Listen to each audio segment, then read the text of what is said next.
What's up YouTube? This is Ebelvoy bringing you an introduction of the Sanrenmu 910 Plus. This is a reissued and slightly updated version introduced in January 2013. I do not own the previous version, by the way, so I can't offer you a direct comparison.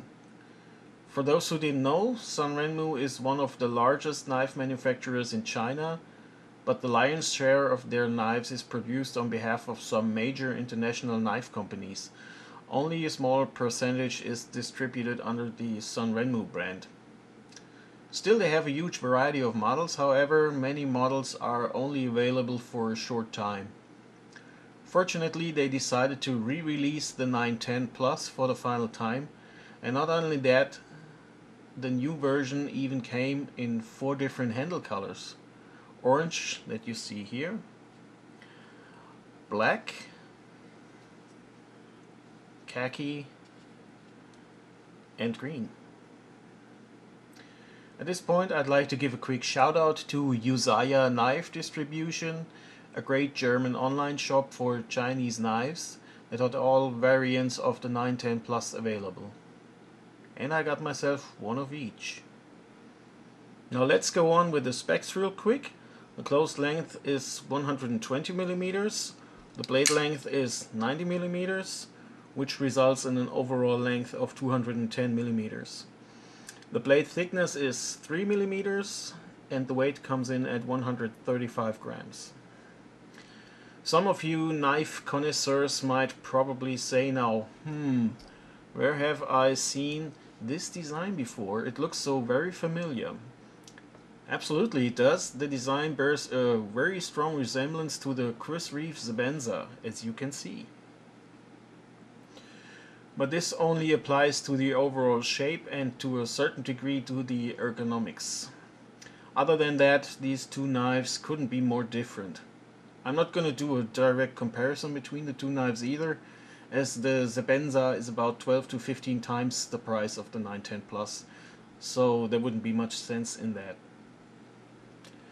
Now let's check out the overall construction in detail. We have medium traction G10 handle scales that come, as I mentioned, in 4 different colors.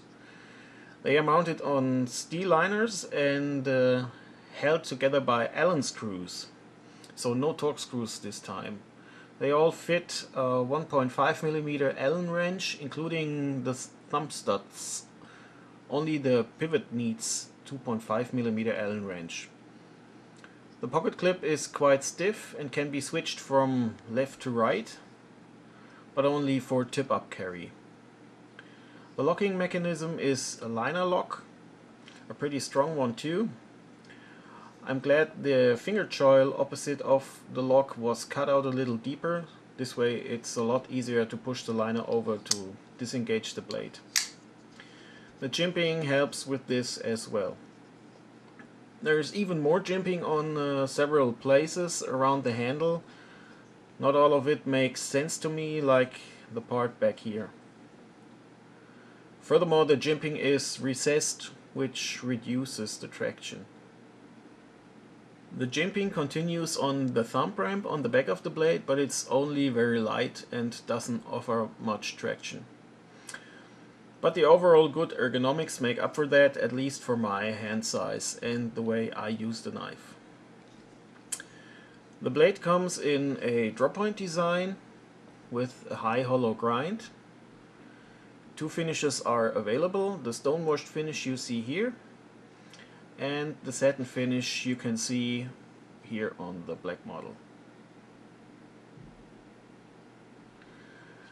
The thumb studs are pretty large and can be removed to make this a 2-hand opening knife. This is quite an important feature for several countries, like Germany, where 1-hand opening locking knives are not allowed to be carried in public. The blade steel is the Swedish 12C27 stainless steel from Sandvik. This is quite an unusual steel for Chinese knives, but a huge improvement in terms of edge retention. Of course, it takes a little more effort in sharpening than, for example, the widely used HCR13 MOV steel. By the way, the initial sharpness was not too convincing, but nothing a few strokes on the Spyderco Sharpmaker couldn't solve. Coming to my overall conclusion, this knife offers very good value for its price. Of course, there are some minor flaws, like the liners and handle scales are not completely flush, the screw heads stick out a little, or the blade is not perfectly centered. But hey, it's less than 40 euros, and for that price you can hardly complain. Even better, I have 4 of these and there's only negligible spread in tolerances. And only one knife has a tiny bit of blade play. Don't know if you can hear it. All others are rock solid, no matter what direction you yank the blade. Plus you more or less get the Sebenza ergonomics, which are extremely comfortable. And even with the different handle material and the different lock, the 910 Plus feels great in your hand. So if you like a larger EDC blade and don't mind the weight that comes with it, give this one a try, as long as they are still available. I recommend this knife, and it also perfectly matches my watch. And once again, that's all for now, folks. Thank you very much for watching. Be sure to check out my other videos. And if you like what you see, please subscribe to my channel. I'm trying to put out videos on a regular basis. Thanks again and see you around.